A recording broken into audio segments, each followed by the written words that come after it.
All right, folks, welcome into episode 77 of Two Countries, Two Americas, All Sports. You're listening to the edition recorded on May 16th, 2023, or you're watching it live. I'm Nick Hill, live as always from Chattanooga, Tennessee, United States. And joining me from Americana, Sao Paulo, Brazil, is Gustavo Tomazeli. Yes, how are you? Great, great. Watching Brazilian Cup right now.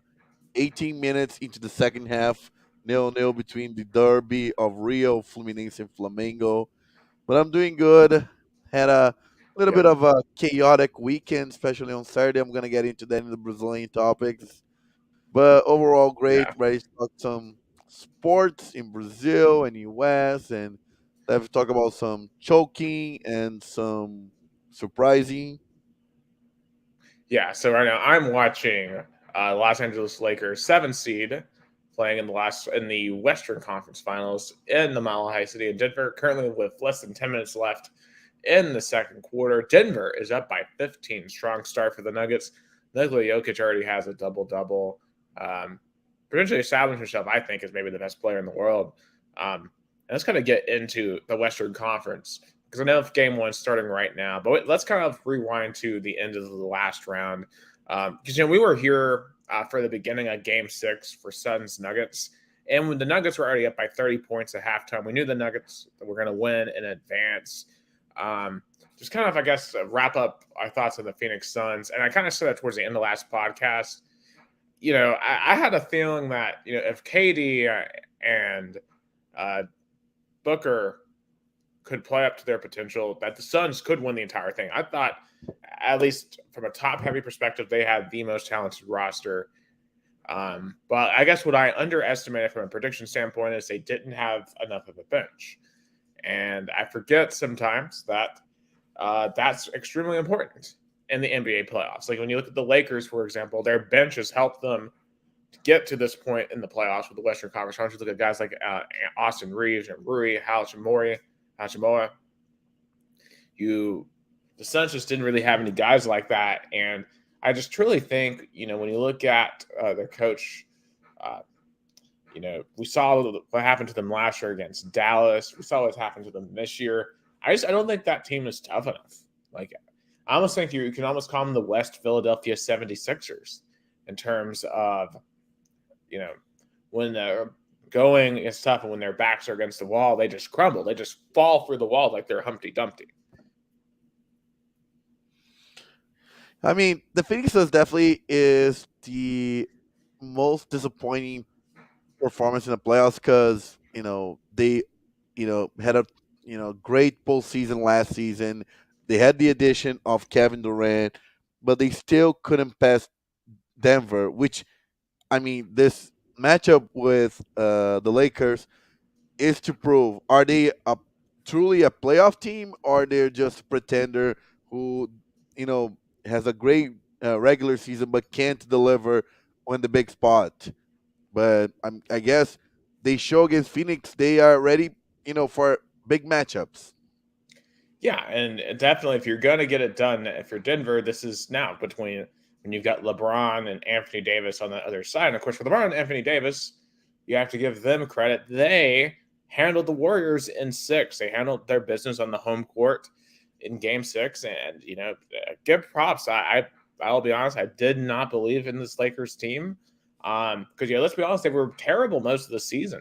But after the trade deadline, they got together. You know what they remind me of? They remind me of the Braves a couple years ago. Remember the Braves started terrible in 2021, but then they made all those moves at the trade deadline, and they really were one of the best teams in the league from then on. And the Lakers have kind of done the same thing. And it's really interesting to see the parallels between that Braves team and this Lakers team. That they still have LeBron, they still have AD, but unlike the Suns, they have developed that bench. I mean, it just shows how their moves in the trading deadline paid off. Also, it shows that Russell Westbrook are not.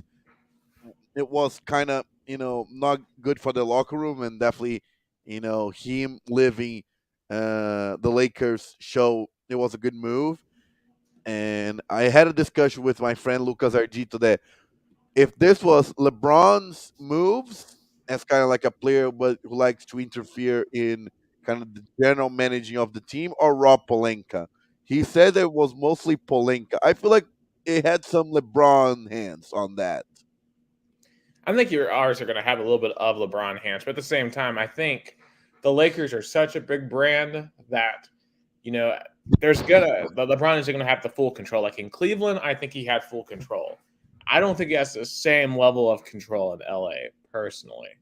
Especially when the Lakers the past couple years have been awful since the bubble. They were the seventh seed the year after they won the title, lost in six to the Suns. Then they couldn't even make the playoffs last year. Um, so I think that um, he kind of needed to let them make these moves, and especially as he gets older, you know. I mean, LeBron is still great. He's still a top 10, 15 player in the league, but he isn't what he used to be, right? Like he isn't, early 2010s LeBron unquestioned best player in the league. Um, but that's why you have to have Anthony Davis as well, and that's why Anthony Davis, up and down, up and down. Um, he's been more up in this playoffs, and that has helped him significantly. Although tonight, I will say they're being out rebounded so far, 26-10 in this game so far, which that can't happen if you're the Lakers. As Jokic just scored again, adding to that double double, he's on pace for like a 20-20 game or more tonight. I mean, he is incredible, and that really is honestly the matchup of this series is Nikola Jokic versus Anthony Davis. I think for Nikola Jokic, this is his opportunity to establish himself maybe as the best player in the world. And I feel like he has a drive because he wants to prove that Embiid's MVP wasn't wasn't totally he wants to prove that he was like it's like when Michael Jordan did not got the MVP and Karl Malone got. Maybe he has his drive of proving everybody wrong. Yeah, and of course, with Kendrick Perkins' mistake, apparently, he might have won a third straight one because apparently he just forgot that Jokic existed, which I don't know how that happened. But, because I think literally I was watching this game and Stan Van Gundy, or Jeff Van Gundy, excuse me, Jokic had an assist early on from the top of the key, and he's just like, when have you ever seen another center do that? You don't see Joel Embiid do that, obviously. And we're going to get way more into him here in a little bit in terms of his performance. But, I mean, I think, in terms of opposing bigs, I mean, Anthony Davis is, in theory, the nightmare matchup for Jokic because Jokic, as great as he is skilled, he still isn't the most athletic center. There's a reason why he went in the second round. Anthony Davis is that athletic freak. He's always been that athletic freak. And if AD is at his peak, it's hard for Jokic to win that matchup. But Jokic just might be skilled enough at this point to overcome the athletic disadvantage he has, which would just truly prove how great of a player he actually is. Oh, definitely. Yeah, it's yeah. That's the kind of thing like you wants to prove in the playoffs, but it uh, and for LeBron and the Lakers, definitely, especially with Anthony Davis needs to show up more and be the leader of this team. Yeah, I mean, I think LeBron and AD can be leader 1A and 1B. They're both great enough players to do that. But then it's all about that supporting cast. It's all about what Austin Reeves and Rory Hachimura and Dennis Schroeder. You can't have Dennis Schroeder getting technical fouls like he was towards the end of Game 6. Like, I mean, that type of stuff was almost letting the Warriors get back into it. I almost thought when they started doing that type of stuff that they were going to let the Warriors get back into it. But thankfully, the Warriors, I think, they clearly aren't their old self. And, you got to give them credit. They won one last year after it looked like that dynasty was already dead. But I feel like this dynasty for the Golden State Warriors might be dead. And there was some interesting quote today from Steve Kerr, who said he thinks that Draymond Green's fight with Jordan Poole before the season set the tone, and that team never really mentally recovered from it. What do you think about Kerr's comments there? I mean, of course, all dynasties that because it's different. For example, like a lot of people compare, let's say, the college football dynasty, Alabama. But Alabama has revolving players, like players come and go, come and go. You know how many quarterbacks Nick Saban had under his thumb over the past decade. You know, from Bryce Young to Mac Jones to Tua to Jalen Hurts. It's hard to keep a dynasty in basketball with the same core of players because players do eventually get tired of each other, get feisty, egos get around. I know this Warriors is the most egoless uh, basketball. I think this Warriors dynasty, has to say, is the most egoless dynasty in NBA, but it comes to a point that it starts to be a fatigue. And I think the example Steve Kerr gave, it was just to prove that, unfortunately, these guys are, I'm not saying they're basketball done, but I think this team as a whole, I think they're gonna, probably Damon Green. I don't know if as Clay or even Steph are gonna leave, but like uh, maybe Damon Green's gonna leave, Jordan Poole, Wiggins. I don't know if they're going to stay. Yeah, I mean, obviously you keep Steph, right? Like Steph is your guy. You Yeah. keep him as long as he wants to be there. I think anyone else on this team should be expendable. Now, from Shams Charania, after they lost Game 6, said that the Warriors believe that Curry, Draymond, and Klay Thompson could still win a championship together. And granted, they just won one last year. So you do have to give them that. They just won one last year. But I don't know, man. Klay Thompson, I mean, he's been so clutch throughout his career, especially in Game Sixes. We know what he did back in 2016 in Oklahoma City. We know what he's done, against the Cavs multiple times. What he's done on just numerous occasions, winning all those championships. Curry's been the superstar, but Klay has been his Robin. But in that Game 6, he was 3 of 19, 2 of 12 from three. On numerous occasions, just could not hit freeze. I think what is the symbolic moment of that Warriors Lakers game was Austin Reeves' buzzer beater half court shot at halftime. Because if you remember, I think the moment when I knew the Warriors were truly a dynasty, if you go back all the way to 2015, they were playing the Grizzlies. I think it was in the Western Conference semis. And Curry hit like this half court three from in like the end of the third quarter. And from then on, the Warriors have been a dynasty. They've been that team. And it feels like, it's kind of ironic because it feels like that first half court shot unlocked the Warriors dynasty. But when that shot went in, it's like, okay, that it might be over. And it's crazy to say a dynasty's over on one shot like that, but it just symbolically, it feels like the end of an era. Uh, we thought about that when they lost against the Raptors in the 2019 finals, and they had all those injuries, and they came back. Like the Warriors are the dynasty that it's like Alabama football. Like just compared to them. That we thought, oh, how many times you say, oh, the Bama dynasty over, and they come back and win the title. So it's hard to say, but definitely the Warriors now are on a question point, like how longer they can run this dynasty. Yeah, I'm going on a limb. I don't think they're winning another championship. Now, I think they'll be a playoff team, um, but I think they're going to have to make some changes. And I think, with the core that we have come to know as the Golden State Warriors, I think they are coming close to their end. But I mean, it's been an amazing run. It's been one of the best runs in NBA history. I mean, the only real blemish there is the 3-1, choke jobs with the Cavs. But even when it comes to the Raptors, that was all injuries. If they don't become injured, they win that title too. Um, so, every dynasty comes to an end. But on this Lakers Nuggets Western Conference Finals, we talked about Jokic and AD. What do we need to see from LeBron in this series? Obviously 20 years in, he's still playing at a high level. How much do we think LeBron needs to do here?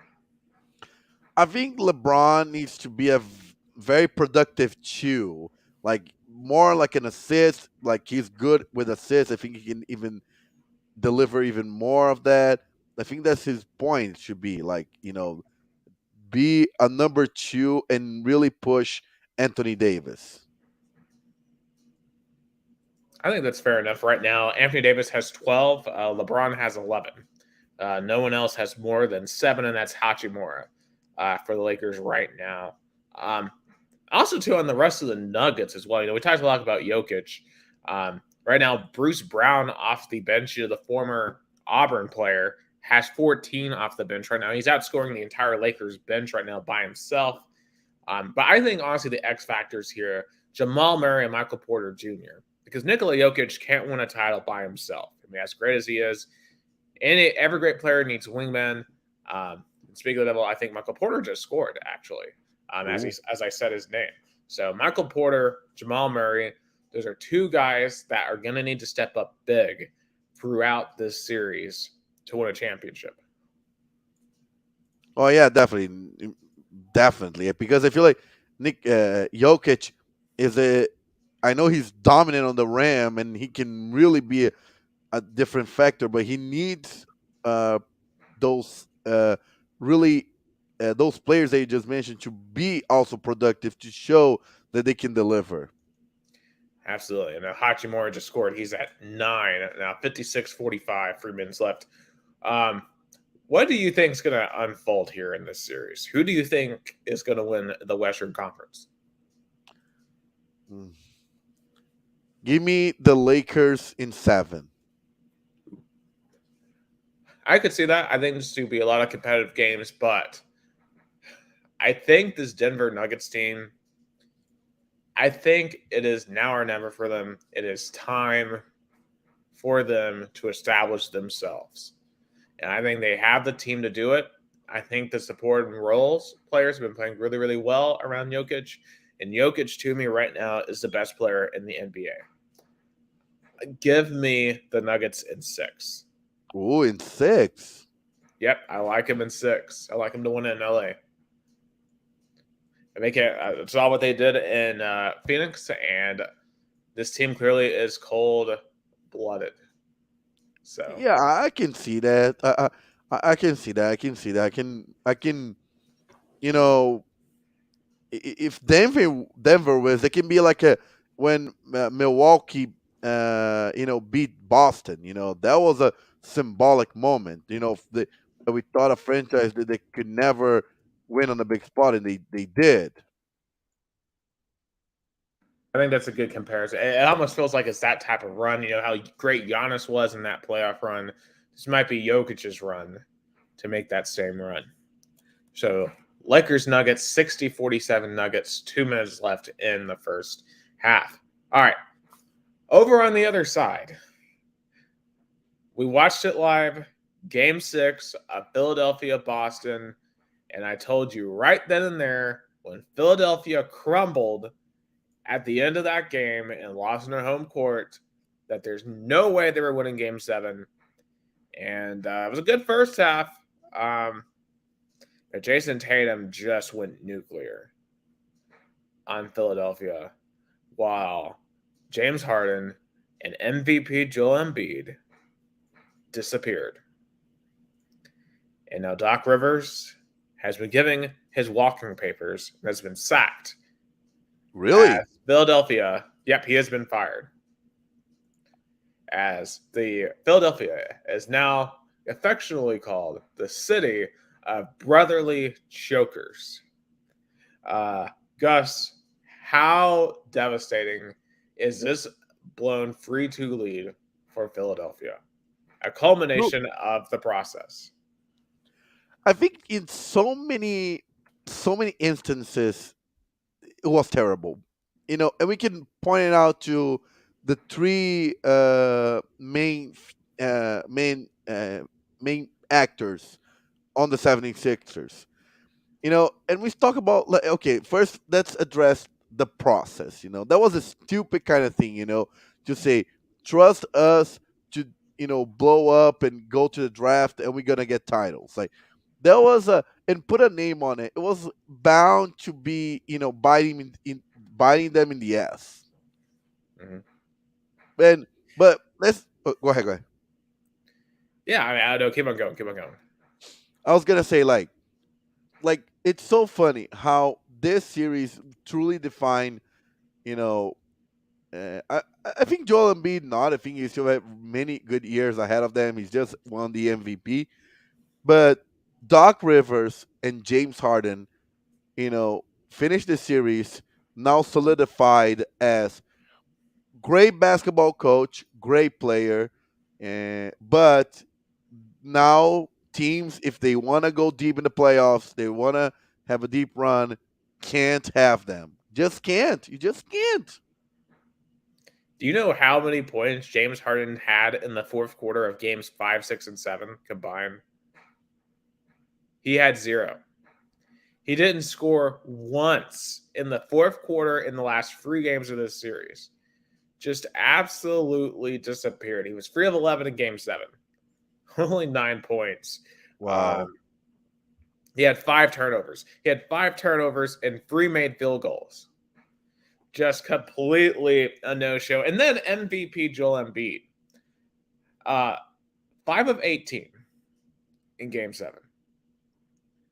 He only had 8 rebounds. Al Horford, the guy going up against him, had 10 and locked him down. Al Horford is 38 years old, Gus.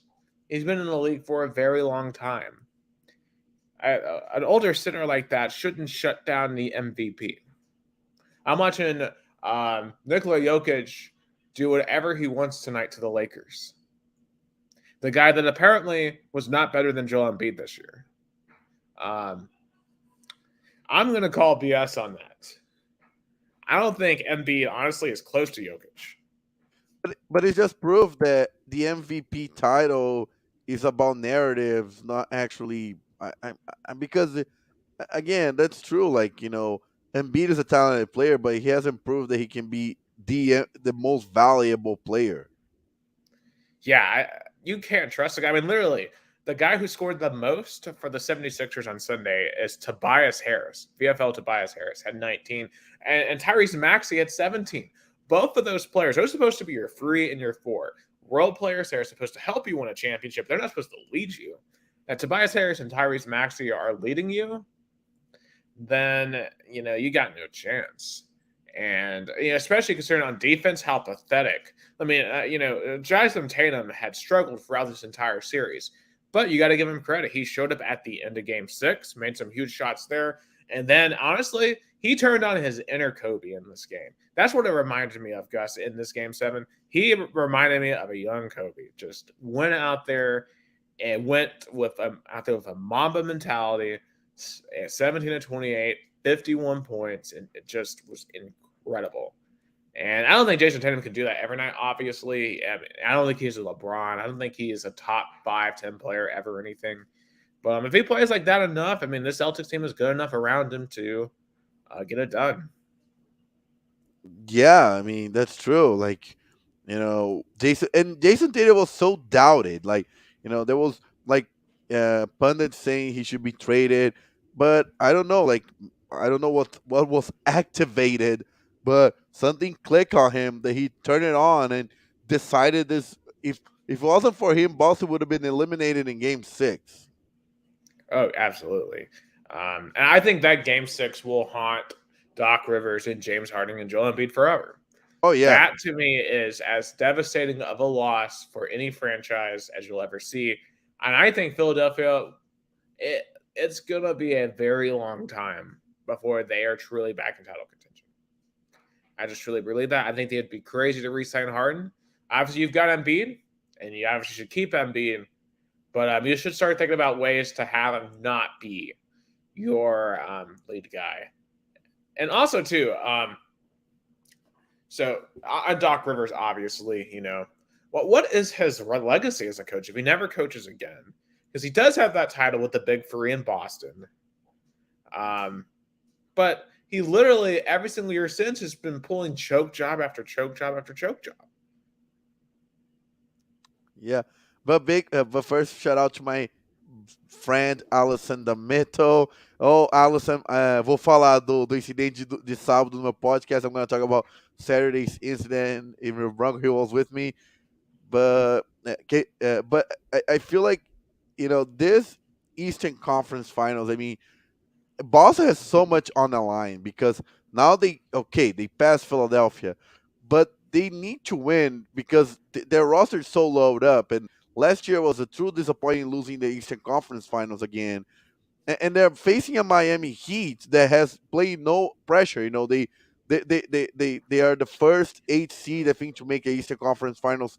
I mean, since forever. The last one I remember was the Knicks, 1999 2000. So I think all the responsibilities on Boston. Yeah. And I guess we want to transition over into. I just want to say something real quick on the 76ers coaching search. I think they need to go after Nick Nurse. He's free agent now. Of course, he won that title with the Raptors. Maybe he could be the answer there in Philadelphia. Ironically, he was the coach that kind of denied them their best chance at the championship back in 2019. So I think that's just a thought there for Philadelphia. I'll be curious to see who they hire as their coach. I think they need to get rid of Harden.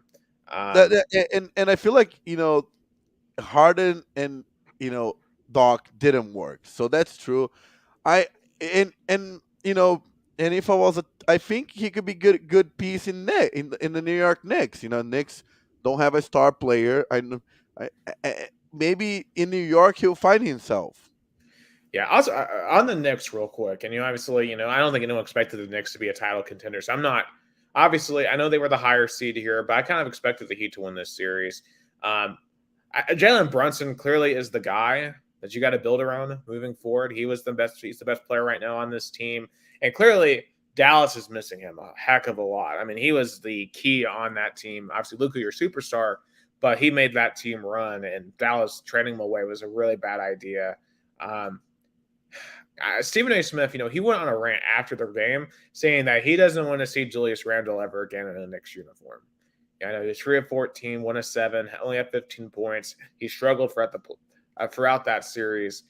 Do you think the Knicks should get rid of Julius Randle? Because I feel like he has played really well for the Knicks in his time there, but obviously he hasn't been a superstar. But I don't think anyone ever expected Julius Randle to be a superstar. I think it's the problem, of expectations and deliver. Like when Julius Randle was brought up, and they, finally went the playoffs, and finally was a relevant team, then people starting to, value him. But now that he couldn't deliver when everybody expected, that's when the question starts to piling up. Yeah, I think that's fair. The Knicks, I think they're in a really good spot to make some noise. If they play their cards right, yeah. But what Knicks fans worry about is that they missing this window of opportunity if they do something. How can I say this? Like if they don't add up the pieces correctly, like Brooklyn did. I could definitely see that. I still don't think the Knicks are anywhere close to what the Nets were. At least their potential was. But of course, you got to remember that that KD, Kyrie, Harden trio only ever played 16 games together. So hopefully, if the Knicks go out and get a superstar, he would be able to play a lot more than that.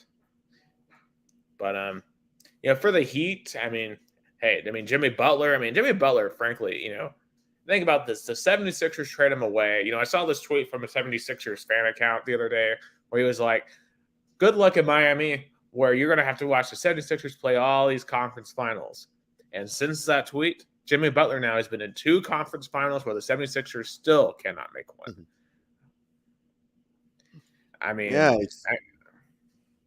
Where would the Sixers be if they didn't trade Jimmy Butler away? That's the what ifs of sports. What if this happened? But they did. So, and the question is now, it just show how valued under Eric Spoelstra Jimmy Butler has been. That just show how when a player and a coach connect, they can really overcome a lot of issues. Yeah. By the way, so there's some history tonight. So Jokic in the first half tonight has 19 points, 16 rebounds, 7 assists. He's the first player since 1999 to have at least 15 points, 15 rebounds, and 5 assists in the first half since Kevin Garnett in 1999. So, Yeah. unbelievable performance. Oh, definitely. I feel like it's a definitely unbelievable, and yeah, it's really a testament how valued he is. Yeah. So on the Eastern Conference Finals, the Celtics. I think the Celtics. I mean, the Heat obviously have had a great run, and not to doubt Jimmy Butler, but I think the Celtics hit their stride there towards the end of Game 6 and Game 7. They've had some moments in this playoffs where they haven't looked great, especially against the Hawks. I thought they didn't look that great, and I honestly thought the Sixers, that they had a good chance and they should have taken them out when they had the chance, and they just couldn't do it.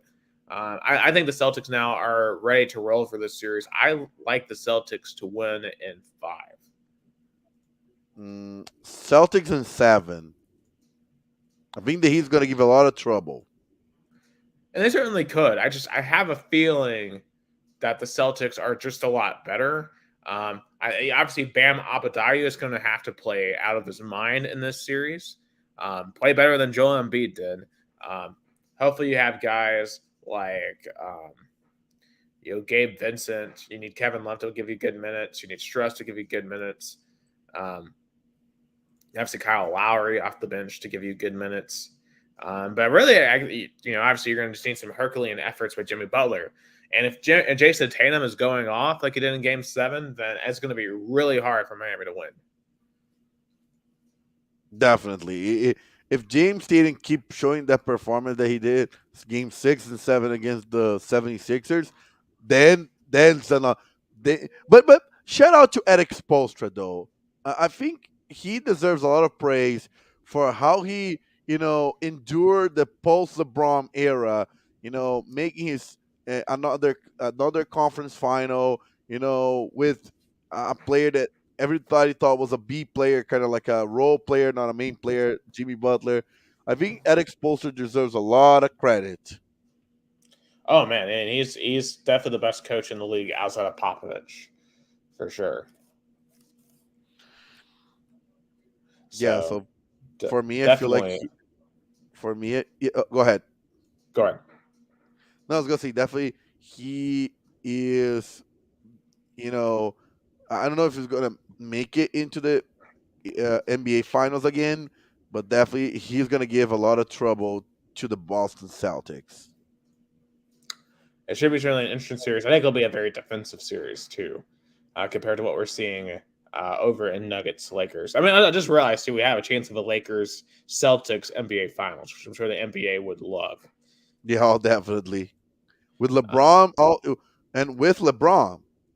Yeah, with LeBron. I mean, that has to be the NBA wet dream right there. Just unbelievable. Do you But think we'll they'll see what lead happens. into? Do you think they'll play a role in the referee kind of if that happen? They'll be like, oh, the NBA is trying to fix it, so Lakers and We'll Celtics. see. We'll see. I mean, if they're going to rig a series, that would be the series to rig. Yeah. So, anyway, we will see what happens here throughout the conference finals of the NBA. Some unfortunate off the court news, though, coming here from the great state of Tennessee over on the Mississippi River in Memphis, because Ja Morant, the young superstar of the Memphis Grizzlies, formerly of Murray State, a couple months ago, he was out having fun in a strip club, and he filmed himself on Instagram Live with a gun. He did his PR apology tour, said he went to rehab, missed 8 games, and said he's learned his lesson and he wasn't going to do that again. But But after losing in 6 to the Lakers, including a 40-point loss in Game 6, after saying that the West wasn't going to be a problem no more, but you couldn't even win the playoff series. He is out chilling with one of his friends somewhere in Memphis, and he had the blicky on him. He had a pistol, and they were out jamming to some rap song. They're having a grand time, and his friend whips out the old smartphone. My background takes it away, but I'm holding a phone right now. He whips out Instagram, goes live, Why? John Morant is playing. It has a pistol on him. And obviously, let's just preface this. Obviously, we live in the United States. We have the Second Amendment. People can own firearms. But, you were told once you can't wave it around. You can't just be like, oh, look at me, guys, I've got a gun. You can't do that. And Gus, what's going to happen? Is John Morant about to ruin his career completely? First of all, he needs to find better influence. Please, John Morant. I know it's hard to, choose, better compadres. I know it's probably those kind of, those were the guys who hang around with you when you weren't an NBA player, but because he got screwed because of a Instagram live of his friend. Like, I don't understand. Like, I know I'm gonna say something that, how can I say this? Like, I know what he did was bad, but like, you need to, hey, bros, can you not expose me on the whole world to see? Like, I think here's the thing though. Like from what I understand, John Morant didn't have that kind of upbringing. He grew up in the suburbs. He had his parents. And I've heard some speculation on this in terms of how he wants to have this image of being a gangster. And I think you got to think about the cultural context here. He's in Memphis. Memphis has that reputation of being a violent city, a city that has deep ties to the hip hop scene, has a lot of gang violence. And, in Tennessee, and just in general, is one of the most violent states in the entire country because, we have some of the easiest access to guns. And I think when you take that all into context and you consider that Morant, he's in that culture, I think he is trying to create that persona that, oh, I'm tough, you're not going to mess with me. But that's just not going to fly with those ownerships. And really, it's stupid because, okay, here's what you got to think about. Of course, I just mentioned a minute ago, this is the United States. You have that right to own a firearm. But to be a responsible firearm owner means not to wave your guns around. No responsible firearm owner is going to go on Instagram and start dancing around with a gun. You see these idiots, they show up with like their Christmas cards and they all are holding their AR-15s. Their kids are holding their AR-15s, like kind of like a Lauren Boebert, congresswoman from Colorado does, right? And it's just like, oh, look at us. Look, we are Americans. We got our guns. I'm just like, no, responsible gun owners don't do that. They have guns, right? But they'll put them up. They lock them up in safes, and they're only going to use them in situations, whether they're hunting or for self-defense or whatever. That's what the whole point of having a gun is. Not for you to wave it around in a car. And what's scary about that is, what if that gun's loaded? What if he accidentally hits that trigger and boom, a bullet flies out and it hits a kid or something? Scares the entire neighborhood. I mean, and then you also got to think about the context too. We've had a lot of violence recently in the U.S. We just had, a mass shooting here a couple weeks ago in Nashville, in the state of Tennessee. I've seen shootings happen every single day in Memphis, in Nashville, in Chattanooga. Literally just shot a double shooting scene yesterday on my work yesterday. And obviously we have mass shootings basically every single day here. Just had one in New Mexico yesterday. So gun violence is it's a fact of everyday life in the United States at this point in time. And I think from the NBA's perspective, they don't want one of their superstars just willy-nilly picking up a gun because, as we all know, guns are not toys. They are weapons. They're weapons that kill, and with great power comes very great responsibility. And John Morant, frankly, is not showing any responsibility. And for these big companies, like think about it, Nike just released the Ja ones. He has shoe deals. He has Gatorade deals. How is he going to maintain any of this? A lot of people inspired by him. Absolutely. And think about all the kids there in Memphis.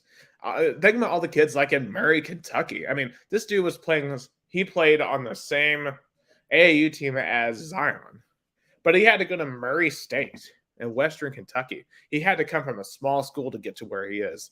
And he's out here throwing it away because he feels like he has to be a tough guy. And you almost have to wonder if there's an insecurity there. And unfortunately, that's something that, no just random person can fix. That's something that a professional is going to have to help him with. I think, frankly, he needs a therapist, clearly. And I really Yeah, hope yeah, that like someone is getting to him. and the problem with insecurity that he needs people around him to make him feel overpowered, but those people clearly are not the best influence. Yeah. And, that's what they say when you gain for fame like that and you gain riches, different type of people show up. And it's something I've thought about in terms of if I ever became rich and became really famous, you know, who am I going to allow to stay in my life? Who would Yeah, I allow to know that I even have what I have? Because you got to have at that point people that you can trust. And clearly he isn't. And I know progression were having fun. Like if I had that much money, I'd be running around everywhere too. But there's a difference between running around having fun and posing with guns and stuff. Because honestly, like it just seems like from a karma perspective, posing with guns like that only leads to bad things. I've seen so many hip hop artists, for example, pose with guns on Instagram, web them around in their songs, their music videos, and then I read later on they got shot and they got killed. And I don't want John Morant to end up in that same situation. yeah, because if you think about it, he has so much potential that he can be like in an instant kind of gone. Like I don't want to be tragic or like I don't I know. don't want him to be Len Bias, from the 80s. He was about to be the number one pick. He could have been a superstar for the Celtics, but we never got to see it. And I don't want that to be the case because I think Ja has great potential. He could be a Derrick Rose that could stay more healthy. Yeah, But man, I really hope he gets it figured out, man, because that would suck. And I think in terms of next year, I don't blame Adam Silver if he suspended him for the entire year. Clearly, he needs a serious lesson. And I think maybe a full season suspension would be fair. mm. That's it's hard to do that because he didn't do any infractions. Like what is the grounds for that kind of suspension? Well, from what I understand, the situation there is that NBA players, I mean, obviously they can have guns, but they're not supposed to actively promote that they have guns. At least not. So NBA has been very clear that stating that even players who have a gun permit can't carry a firearm in team play, team Marines or practice facilities. Um, so obviously that's not necessarily the case, but I think it's more just the irresponsibility of it. They don't want their superstars waving around guns irresponsibly. Like if you have guns, but you're only using them at the range, or you have them in a safe, um, or even having them concealed carry, like which in Tennessee he could do, right? Because we have again some of the most lax gun laws in the entire country. Um, I mean, NBA wouldn't be able to do anything about that because that's him responsibly exercising his Second Amendment rights. And this isn't that. Yeah. I just hope he can mm, really reflect on himself and his actions and we don't see really a player that has really potential on the court be wasted because of his off court actions. Absolutely. One more basketball note here. Tonight was the NBA draft lottery, and the San Antonio Spurs won it. They got the number one pick, and it looks like they'll be drafted in the French phenom Victor Wembanyama. So obviously the Spurs, and this is their third time had the one pick. Their last two times, David Robinson and Tim Duncan. Can they go free for free here with Wembanyama? From what And he's he be shown a in Europe, superstar. yeah. Yeah, I mean, For I'm what as excited for him as I've been for any prospect. I think he has superstar potential. yeah, like and and and and we're gonna see how much he can develop in US compared. But the recent example shows that European players get used to the league way easier than now, for example, than college players. Oh, absolutely. Like I mean, honestly, I don't know if I would even pick a college basketball player in the top 5 picks at this point. Do I'd be prioritizing G League and European players. you think do you think college basketball now became like let's say Pac-12 or like in terms of, because in football everybody wants to pick from the SEC and Big Ten, you know. Hmm. But do you think the college basketball as a whole became like maybe one of the lowest Power Fives, conferences to pick compared to football? Actually, I think that's a good point. I just when you watch college basketball now, there's no like obvious NBA prospects you got to watch. At one point in time, there was. That isn't the case anymore, and that hurts the brand of college basketball. But until they get rid of this one and done rule and actually force players to go through that whole process again of maturing at the collegiate level, um, then you're not going to see college basketball return to its former glory anytime soon. Yeah, I agree. But I don't think NBA is interested in that, because with this new system, they can make their game global and also get great players. They're not interested in making um, uh, be strength their young the college basketball. There's no interest in that. Oh yeah, I would agree with that.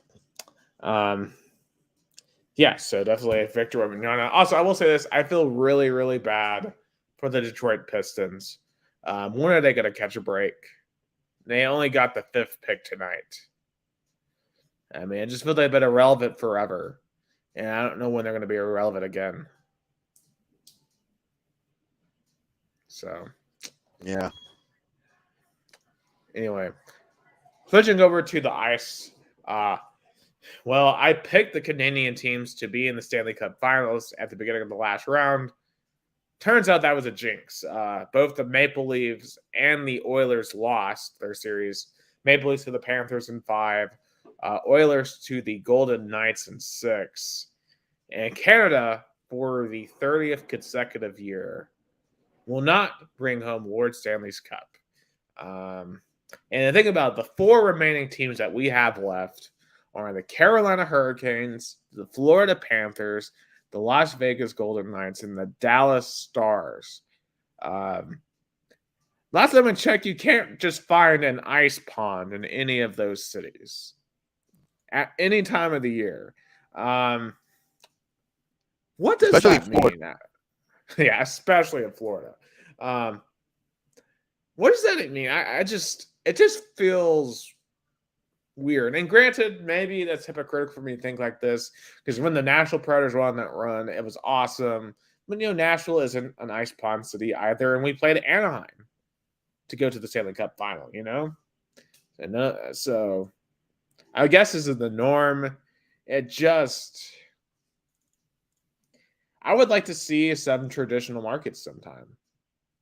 Make it deep. No, I want to, but it's just show that now professional sports doesn't truly matter about the environment or tradition. If you have good GMs, they can find players, they can assemble into good teams. It doesn't matter if you play in a city that is 90 degrees in 85 degrees when the puck is dropped, but inside is air conditioner enough to make the ice rink works.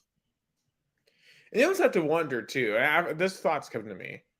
Do players in those warmer markets feel less pressure to perform? Like when you look at like an Austin Matthews in Toronto, and Connor McDavid in Edmonton, those fan bases are so rapid. Those fan bases expect a lot, and even like you can like apply to like the Boston Bruins. The Maple Leafs and the Bruins are two of the original 6 teams. Edmonton's in Canada.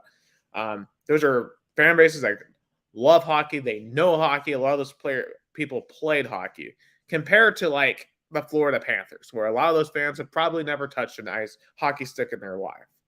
I've never touched a hockey stick in my life, right? And I'm a Predators fan. I think that might make a difference, honestly, when you can be more anonymous in Yeah, those warmer cities I like your versus point, Nick, remote. about the pressure. Because when you probably like the Florida Panthers, like the fans are gonna, of course, they want to win, but they don't see pressure on it. They don't expect a title. They enjoy it. Like how different Toronto Maple Leafs or Edmonton fans came to the playoffs compared to the Florida Panthers. Like the Florida Panthers fans were like, okay, we make it here. If we, go further, it's a great accomplishment. In Toronto, especially, it was like, oh my god, we passed the first round in almost 2 decades. Now we have to make it deeper. Like in that pressure, like you said, mountain into elimination. Oh, absolutely. I think that um, I think this thing makes a big difference. And I think, for a Canadian team to win it all, it's going to have to take a very mentally tough team that can ignore the outside noise. Because in these other cities, you don't have it. I think the team with the most pressure left, honestly, is probably Las Vegas. They've had a couple of really good runs now. And I think at this point, those fans in Vegas expect a title. And they probably have the best team left out of the 4 teams here. I know Dallas recently went to the Stanley Cup. Carolina's had some really good runs recently, too. So there's some good franchises here left, but none of them are up north. I guess let's pick who we're thinking is going to the Stanley Cup Finals. In the Hurricane Panthers, I really think the Panthers have had a great run. I'm going to doubt them again, though. So that might be good news for Florida. I think Carolina, they have really impressed me so far. They dispatched the Islanders relatively easily. They dispatched the Devils way easier than I expected. I think the Hurricanes win in 5 to go to the Stanley Cup. I'm going to Florida Panthers. I'm going to the Florida Panthers. I mean the if when you eliminate Boston and Toronto, which they were the heavily favorites to in the East, it shows how strong your team is. I'm going with Florida. Yeah, they definitely remind me a lot of the 2017 Predators, that's for sure. I mean, think about crazy. If the Panthers and Heat both win, Miami would have a team both in the Stanley Cup and the NBA Finals. So it could be some fun times in South Florida. Yeah, I was gonna say that's South Florida area because the Panthers are not in Miami. Remember when I went there? Sunrise. I was like, oh. Sunrise, which is it's a suburb. But I just say Miami because no one knows. I know. What was I going to say? And think about the crazy thing is they're both 8 seeds, really. Panthers are the last team in to the Stanley Cup. So they're really both 8 seeds as well, which is crazy. So both Cinderella runs from Miami. Scarface must be in charge of this year's sports playoffs. So,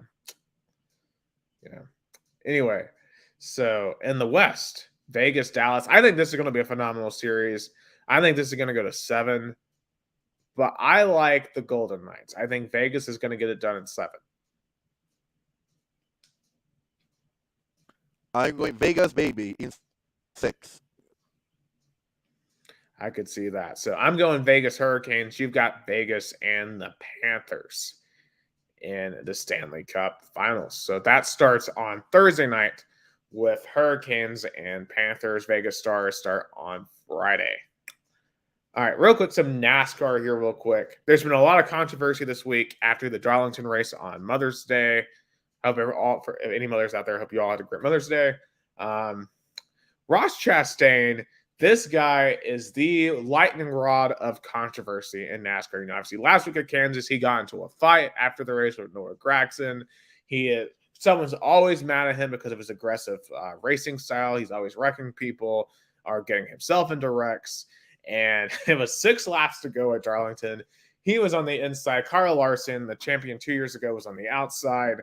They go down to turn one, and they had been running into each other for like the last 20 laps anyway. And basically going into the turn, Chastain goes in at full throttle. He comes up the track. Larson gives up no room, and they both crash each other out of the race. They cost themselves a chance to win, even though they had the two best cars. And Larson was so mad he couldn't even talk to the media afterwards. And Rick Hendrick, the owner of Kyle Larson's car, his car, William Byron, the 24 car, ended up winning the race at Darlington, his third win of the year. In the post-race press conference, he basically said, yeah, and this is an owner, mind you, this is like a 75-year-old guy who doesn't race. He gets on the press conference and says, Chastain has another thing coming to him if he doesn't clean up his act. And, it's crazy when you have even the owners, the old guys coming after you. Chastain is absolutely... I'll say this. I think NASCAR has needed a guy like this for a very long time. A guy to be effectively the villain. A guy to be the guy that everyone can hate. But I just can't get enough of it. I mean, the dude's entertaining as crap to watch. He needs to find a way to win some more races. It's been 38 races since he has won. And partially that is due to his antics and due to his being too aggressive. And that causes him to crash sometimes too much. It's the kind of thing like you love his aggressiveness, but he's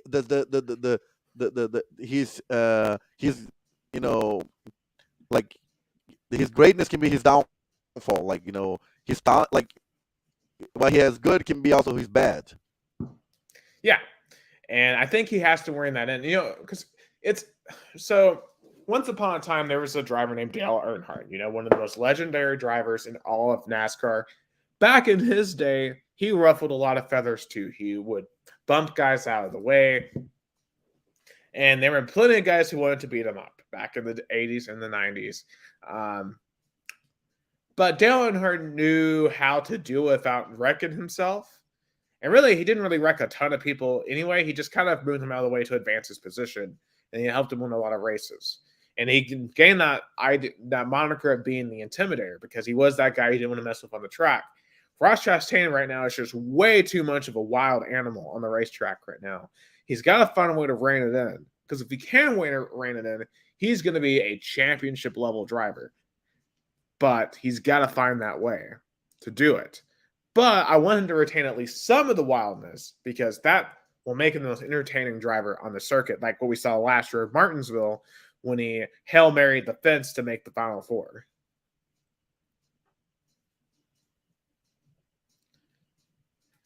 And yeah, so definitely going to be interesting what happens to Ross Chastain moving forward. And I'll say this, Gus, I might be more excited about this weekend in NASCAR than any weekend this year because for the first time in my lifetime, I'm going to get to see a NASCAR race at North Wilkesboro Speedway. I'm not going there physically, but actually able to watch a race at this North Wilkesboro track. If you don't know what this story was, so North Wilkesboro was one of the original NASCAR tracks back in the late 40s.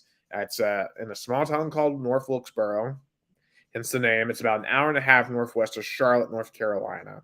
It's a little bit over a half. It's like a 0.6 of a mile tenths short track. Classic short track that you see on stock car racing circuits. And they race there every single year, multiple times a year until 1996.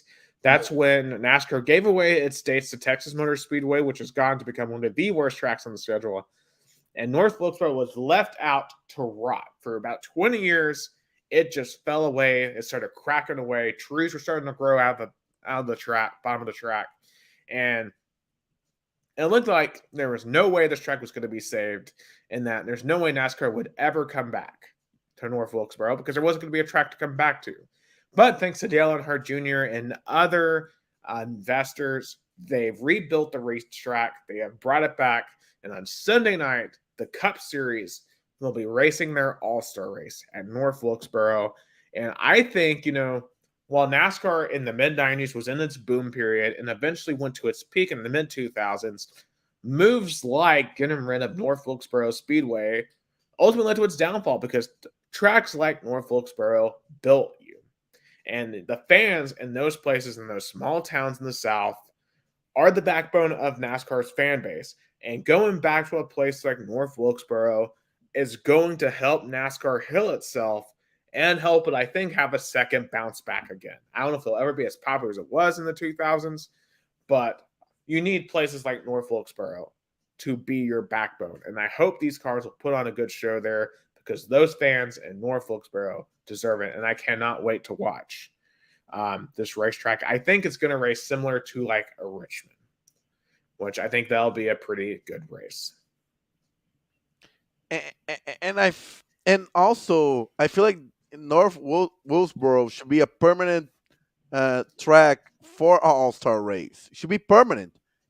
Oh, I think that's great. And I want to see get a points race too, because this race is not for points. It's just an exhibition. But I really hope starting next year, if this race goes well, we can see a points race. But even if it's just there for the All-Star, it's just great to have its presence back on the racetrack, on the circuit. And I think it's a nice step. And I think what's funny, you know who had the do you know who had the All-Star race the last 2 years? Texas Motor Speedway. So the track that killed it back in the 90s, they took away the All-Star race from it. Ironic, huh? Hey, think about this. NASCAR, they go in circles, and life is a full circle sometimes. Yeah, you never know what comes and goes. And hopefully you have a fun time. I think it wasn't a couple of years ago that Bristol hosted the All-Star race. Yeah. Man, honestly, it wasn't the best race, to be honest. I mean, Bristol is best when all the cars are on the track and not just half the field.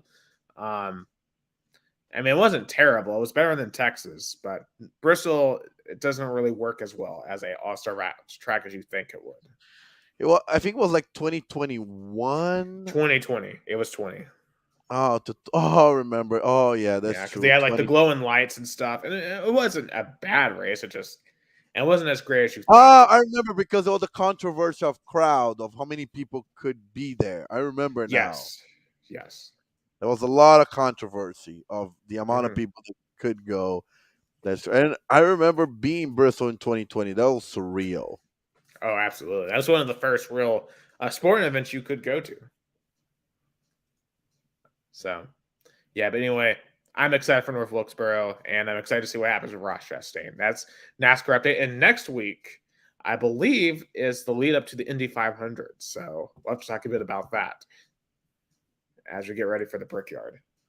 Oh, yeah. The Brickyard. I mean, I went there, not with the race, but, as like to visit the tour, the racetrack, and it's so historical. Yeah, we'll have to ask Jason Wire to come on. He's much more of an IndyCar guy than I am, so he can break it down. Also, shout out to Jason. He got his first playoff win over the weekend as a high school baseball coach. His team is killing it recently, so congratulations to him.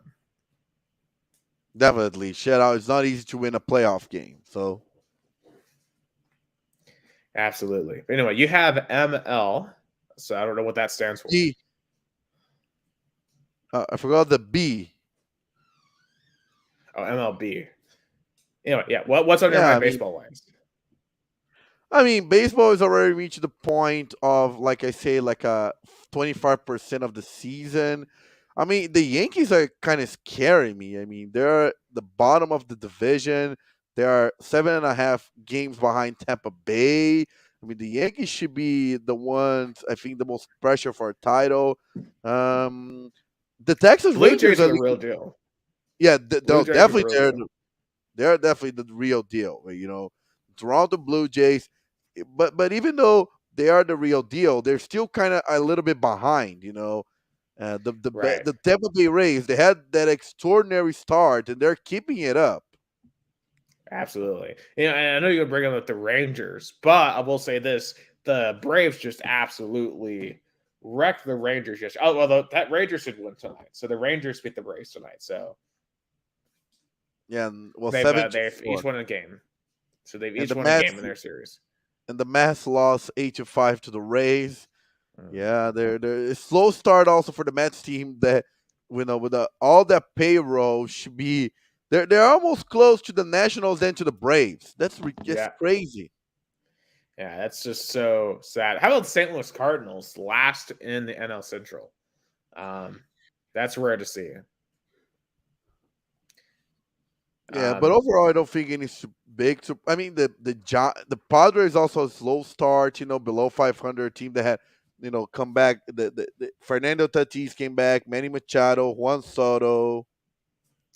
Trying to think what else, and also just when you look at the Oakland A's, 9-34. Oh yeah. Oh, jeez, that's so bad. That's an embarrassment to the entire league. I wonder what teams lost to the Oakland A's. I mean, like If you lose to the A's, you should be automatically demoted. If you're the starting pitcher and you lose to the A's, you should be demoted to your AAA team. I mean, like the Royals lost a series to the Rays in Kansas City. Yeah. Well, the Royals are like the second worst team in the league, so I guess it's not that surprising. So, yeah. There you go. I don't really feel like you can really truly tell championship contenders until you reach like the All-Star break, which will be here in about 2 months or so. So still teams jockeying for position. Other shouts, the Lady Vols softball sweep the SEC this year. They won the SEC tournament final over South Carolina. So they won both regular season and tournament. Kind of similar to baseball last year that won both the regular season and the tournament. They got to avoid, though, their NCAA fate, as softball will host, I believe it's Indiana, Louisville, and I forget who their fourth team is, because they are overall the fourth seed. They are hosting. Why can't I find them?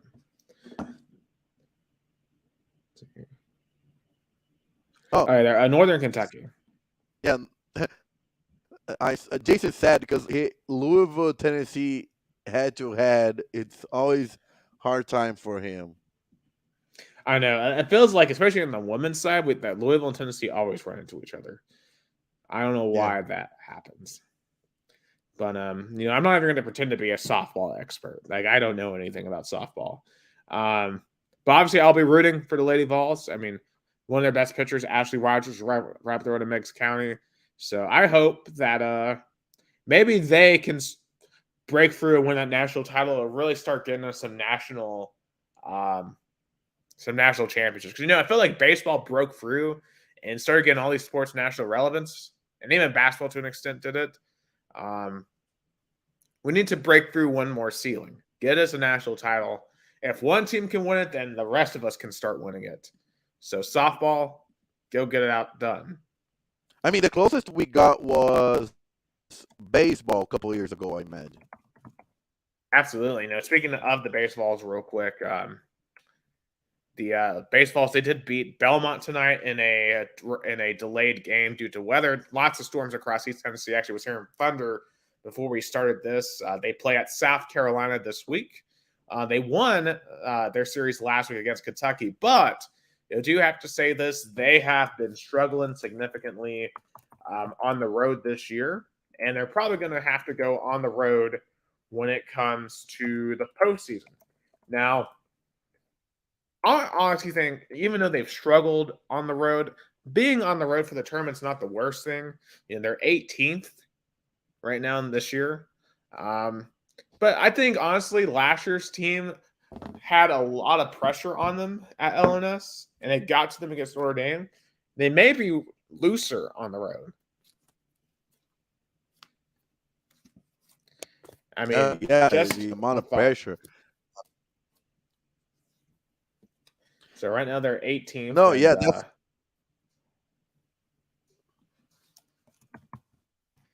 Right now, if the SEC tournament began today, and of course that'll be next week in Hoover, the Vols would be the 1, 2, 3, 4, 5. I think they would be like the 7th seed, the 8th seed, something like that. So they would have some work to do to win again in Hoover. But honestly, I'm not worried about winning in Hoover. I'd rather save my arms and trying to make a run for Omaha. So anyway, so there you go. Updates on Lady Falls and baseballs. As we have spring sports in full swing. Tennis, they lost, and I believe the quarterfinals themselves. So, but they had a good run as they always do. So that's up in a rocket top. As frankly, let's be honest, we're all just waiting for September at this point. Oh yeah, it's But 109 days for football season. yeah, I saw a crazy. So I watched Josh Pate, right, and he had one guy on his show comment. He's taking hot takes right now. One guy who came in and predicted that the Vols were going to be Georgia by 2 touchdowns and beat LSU in the SEC championship game. So, which is a very, very bold take. Very bold. Yeah, very peak May prediction. But we have a long time before we really need to start predicting stuff. But anyway, you have some soccer you want to talk about, some MLS US Open Cup. Well, definitely. First of all, MLS. How about Nashville? Third place in the Eastern Conference. Coming off eliminating Dallas in the U.S. Open Cup. So Nashville's. I mean, they had a tie in the sea on Saturday, but I think they show up to be a true contender. But I'm Atlanta 4th place. I don't know, kind of rocky. Charlotte still not. I know they're in the 3rd season, but they're still kind of slow start. Toronto bottom of the league, but how about in the West? LAFC and Seattle dominating. St. Louis, a new team, kind of in 3rd place, and I feel like it's gonna be a really interesting, interesting season in the MLS.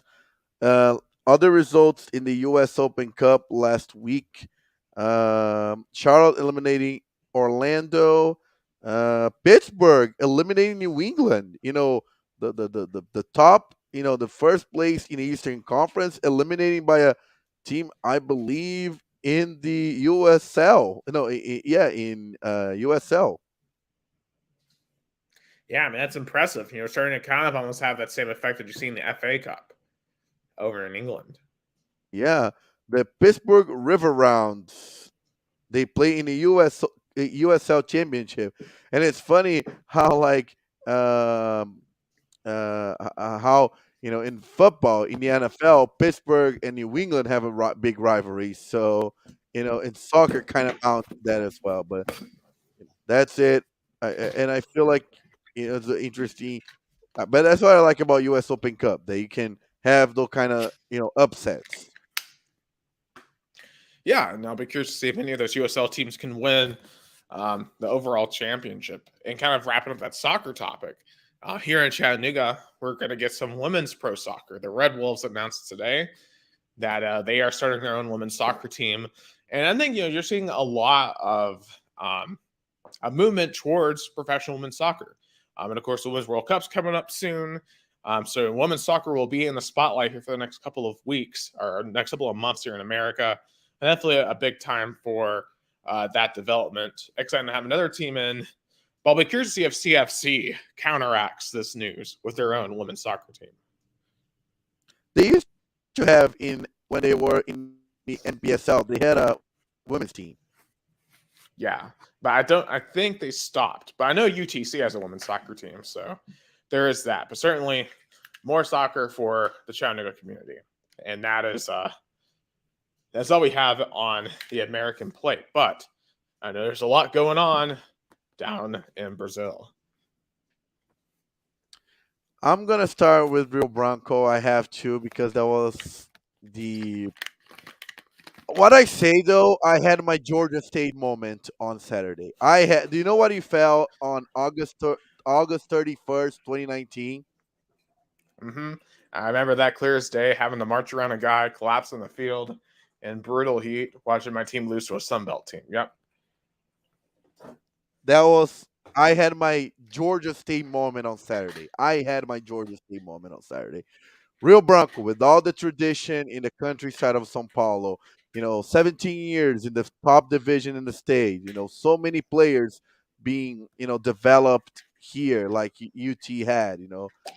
We couldn't beat a team called Colorado State, Colorado Calleras, a team that was formed 3 years ago, a team that was in the bottom of the group, that lost at home 4-2, that conceded 8 goals, a team that had no tradition, a team that was playing with players that by the end of the game couldn't walk, and Rio Branco could not beat that team. They tied at home, which their fourth consecutive ties in 4 games. If the tournament, if the Paulista Under 23 First Division tournament finished today, they would have been relegated for the fifth division. So I thought they couldn't go any lower, but they can. And and if that wasn't enough, when Rio Branco, that was playing terribly, scored their first goal, they were like finally scored. I'm gonna show. Do you want me? I think I need to show the clip of You what have I to show what the I clip. showed to you. What I You have to showed show to the you. clip. This is insane. Let me find out. I have here. Yeah, found it. Yeah, this is that was one of my most insane calls I ever did. Let me pull it up. Here it comes. Carlos Yuri, tenta sair da marcação, ganhou. Vamos, Carlos Yuri, pra cima. Vai tentar bater pro gol, dominou, ajeitou, agora puxou a jogada. Vai, Gustavo França, é agora!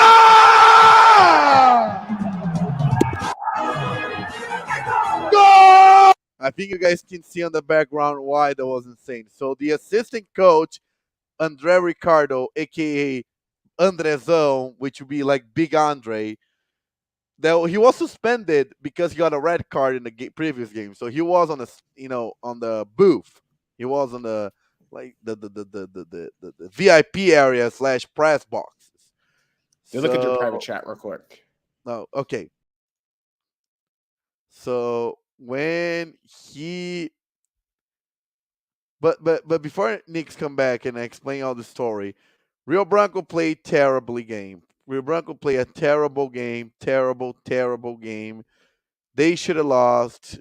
I mean, they scored first, but then all the players on the pitch with the staff, the coaching staff, revolt with the coaches, and then there was the incident I'm gonna talk about later. Then Rio Branco conceded the goal literally right after. Then Rio Branco had a penalty, they missed it, and then the game ended in a tie. Wow, that was truly terrible. I mean, it was a terrible moment. Terrible moment, definitely. Terrible moment, at least as a Rio Branco fan that I've been probably throughout practically all my life. And I don't know, I feel like Rio Branco really needs to win on Saturday. Uh, Nick Hill is back. Like I will say, Nick, like how terrible, the situation with Rio Branco. Like, let me continue the video. I don't know. I hear. So then the my commentator has been yelled at, tries to calm down the assistant coach, and the assistant coach still yelling, still angry on the behind me. And as I was concentrating on my call, concentrating to call the goal, so that was one of the most hard moments for me to keep my cool, keep broadcasting when all hell was breaking down behind me. I mean, it's kind of crazy that the coaches and y'all are allowed to be in the exact same spot. You don't really see that in the U.S. I feel like. Like I feel like I don't know. They were in the area, the VIP area where Rio Branco president were, a lot of guests were. I don't know why they were there. Like they shouldn't be there. They shouldn't be in the other Yeah, side of. And of course, there was a lot of. We already handled the situation behind the scenes, and it's dealt, but it was a hard moment for me. I'm not gonna lie, it was. But besides that, crazy moment. Uh, I feel like Rio Branco fans now are disillusioned. A lot of fans were crying. They were sad about that because it wasn't just about that result. That result was just epitome of Rio Branco for the past 5 years of ineptitude, of building up hope and tearing it down. But and now we are in the and now we see our arch rival. They lost on Saturday, but they're still in the second place in the group. They would advance, and we are not. Like my worst nightmare is like União Barbarense advances and even keeps in the fourth division, and we be relegated because they would be saying like, "Hey, we did not play professionally for 2 seasons, and when we came back, we stayed in the same division, and you guys were relegated." I mean, I remember you said before the season you had serious doubts about this team, that you were being told stuff behind the scenes that you just didn't believe. And clearly, if can't even beat a team that didn't exist when we met. I mean, think about that. That team didn't exist when we met at Rock Solid Sports. And and they and can't the beat city them? of and the city of Caeiras doesn't care about it. And I know, and I told about the coach that literally coached their first game against Rio Branco. They replaced the coach after the loss last game. That I said it was a good game. You guys deserve some praise, but their players were weak physically. By the end of the game, 2 or 3 players couldn't walk. They were limping, and Rio Branco and they were down a player of a red card, so they were 11-10. But I Was mean, Rio Bronco trying to press it all? I mean, why aren't you putting pressure on that team? they were putting pressure, but they were so desperate that they couldn't do like a 1-2. They couldn't pass the ball. And the fans were like, and I kind of guilty of that, but they were building up more pressure because they were seeing how they couldn't, like, it wasn't like a tie where they had 15 shots and 2 balls in the post. Like they weren't pressuring it. They couldn't because they couldn't transition the ball between defense and offense. And That's I don't know. insane. I mean the basic movement of soccer is passing. If you Yeah, can't pass the ball in soccer, yeah. I you remember can't do anything. a lot of times in my broadcast, I was like, Rio Branco comes and then they lost the ball. Rio Branco comes and then they lost the ball. It was like practically building up and lost the ball. But they have a game on Saturday against Amparo, which is in third place in the group, but they're only 2 points behind. So it's like the first do or die game of the season that if they lose, they ended up being. I mean, if like let's say Rio Branco can ended up being in the bottom of the group if Colorado Caeiras wins and Paulista wins, then it will be a worst case scenario. Then Rio Branco will be at bottom of the group and have like a 4 point differential. So oh my God. So we'll see what's gonna happen on Saturday, 2 p.m. Eastern time, 3 p.m. Brazilian time when they play Amparo on the road. Um, Back into first division soccer, we had the Brazilian Championship week 6 on this weekend. Corinthians tied with Sao Paulo 1-1, but Sao Paulo deserved the win. I think they were playing so much better even though they weren't on the road, and there were some really controversial calls. Like the second goal Sao Paulo had was disallowed because of a charge, like by the the Sao Paulo striker, and then there was a penalty given by Corinthians. There was like a push, but Corinthians is lost. Corinthians have not won a game in a month, and since their new coach, So can't sell your soul to the devil. Cannot sell your soul to the devil. yeah, I'll say this though, but it's not about the Kuka hiring, just Nick. I feel like it's the president William Monteiro Alves is lost. First of all, when Vitor Pereira left, he couldn't go to a really tough, hardcore, really traditional coach to a more moderate, loose coach. Then the players are not gonna perform in the same way. They should have got to. I think they should have hired Flamengo coach Dorival Jr. when because it should have been like if Flamengo got Corinthians coach, Corinthians should have got Flamengo's coach that got the titles. But no, they trust a really young, unexperienced coach, and it failed.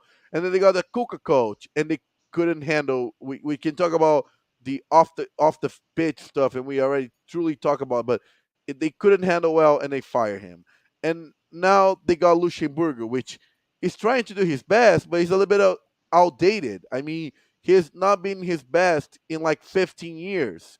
I know he coached Palmeiras in 2020 and got a state championship title, and he was the coach before Abel Ferreira arrived. But you know, he probably was his last shot. I feel like, but Abel Ferreira got there and truly showed how Palmeiras was, under delivering. And then when he got there, Palmeiras, is becoming a dynasty.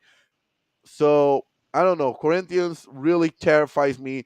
They are in the bottom of the league with 6 weeks played. They're in the 17th place in the relegation zone. Oh, it's just, I mean, Corinthians truly, I worry about them. Palmeiras got a tie, 1-1. They're in second place. Palmeiras, I feel like it's also going to fight for the title again. I mean, who can stop Palmeiras? Like, Palmeiras is the Alabama. Palmeiras right now is New England Patriots. They are the dynasty. They are the dynasty. Not Flamengo. Absolutely, but who's in first? Who's in first trying to for fun? I think Botafogo is first, but I don't know. Like they won their first 5 games, and credit to them. But it's because there's still the beginning of the tournament. A lot of players are arriving, and they're also Libertadores and Brazilian Cup being played. So I hope Botafogo keeps in the top 4. Being such a traditional team, is good to see them. A new team making to the top. But we all know it's going to be Palmeiras, Flamengo, and Fluminense. Fluminense is also, I think, is going to fight for a title. But it all depends who's going to be eliminated in the cups first. Because whoever like Palmeiras last year, they were eliminated early in the Brazilian Cup and the Libertadores. So they could have focused all their attention to the Brazilian Championship and won the title. So that's all depends. And speaking of the cups, we just had the Brazilian Cup round of 32 started. And Fluminense and Flamengo, really hard game. 0-0 was a very tough game. I mean, it's a rivalry game, so it's gonna be tough. And yeah, obviously those Brazilian rivalry games are nuts. Oh yeah, other games tomorrow: Grêmio Cruzeiro, Sport São Paulo, América Mineiro Internacional, Atlético Paranaense Botafogo, Santos Bahia, Palmeiras Fortaleza. So I'm be broadcasting Atlético Mineiro Corinthians. Corinthians are going to play so much defense because if they lose by 2-0, I don't think they can reverse at home. I don't think so. So I think all eyes on this game tomorrow, Atlético Mineiro Corinthians. And last but not least, a little bit of also European soccer with Brazilian spice because tomorrow Real Madrid, Inter Milan, Real Madrid, Manchester City, though. Inter Milan advanced today, eliminating Milan 1-0. They won their first game 2-0. I think Manchester City is going to advance.